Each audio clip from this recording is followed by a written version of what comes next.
Good morning friends केमन आछो सबाई आमार चैनेले तोमादेरके स्वागत जानाई।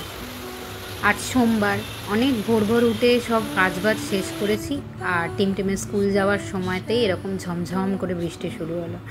আর এই বৃষ্টির ওয়েদারে টিমটিমকে আর কে আটকায়, উঠে তো ছিল তারপর আবার নিজে থেকেই ঘুমিয়ে পড়েছে। তাই আজকে আর ডিম দিলাম না, একটু ছানা কেটে একটু ভুর্জি করে দিয়েছিলাম, ছানার ভুর্জি বা পনির ভুর্জি যেটাই বলতে পারেন। আর আমাদের ব্রেকফাস্টে আমি করেছিলাম একটু ঘুগনি আর পাউরুটি। আর এই আইসক্রিমটা অনেক দিন ফ্রিজে ছিল, আজকে ফাইনালি খাবো।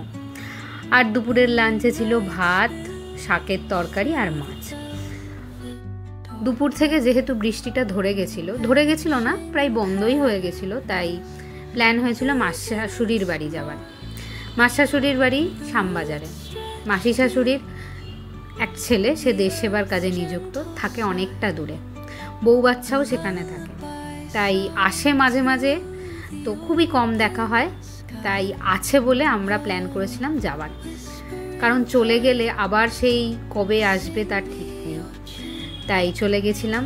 আর টিমটিমের একটা দাদা একটা ভাই আছে, ভাইয়ের জন্মদিন রিসেন্ট গেছে, তাই যাওয়ার আগে আমরা কেক কিনে নিয়ে গেছিলাম যে সবার সাথে সেলিব্রেশন করব। আর এখানে টিমটিম একটা চকলেট কেক খেয়েছিল, একটা নয় একটুখানি খেয়েছিল, তারপরেই বমি করে দিয়েছিল। এই যে টিমটিমের দাদার সাথে খুব বন্ধুত্ব হয়ে গেছিলো টিমটিমের। দুজনা মিলে খেলা করছিল, বাবার সাথেও খেলা হচ্ছিল। অ্যাকচুয়ালি বাবা, টিমটিম আর দাদা তিনজনা মিলেই খেলছিল।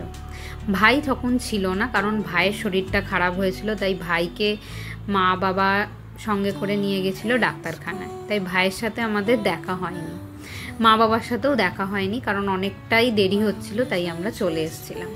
যাই হোক, দাদার সাথে টিমটিম খুব মজা করেছে, খেলেছে, লাফালাফি করেছে।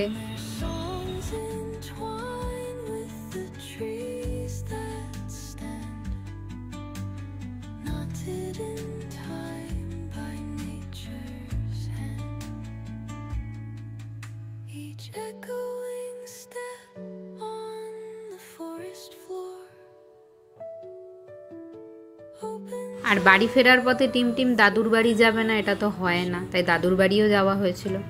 রাত্রিরে এসে টিমটিমের খেলা শুরু হয়েছিল আর সাথে নাচ। একা একাই নাচছিল প্রথমে টিভি দেখে, তারপর সেই নাচ দেখে টিমটিমের বাবাও যোগ দিয়েছিল টিমটিমের সাথে। এই ছিল আমার আজকের দিনটা। যদি আমার ভিডিও আপনাদের ভালো লেগে থাকে তাহলে লাইক, শেয়ার অ্যান্ড সাবস্ক্রাইব করবেন। Thank you.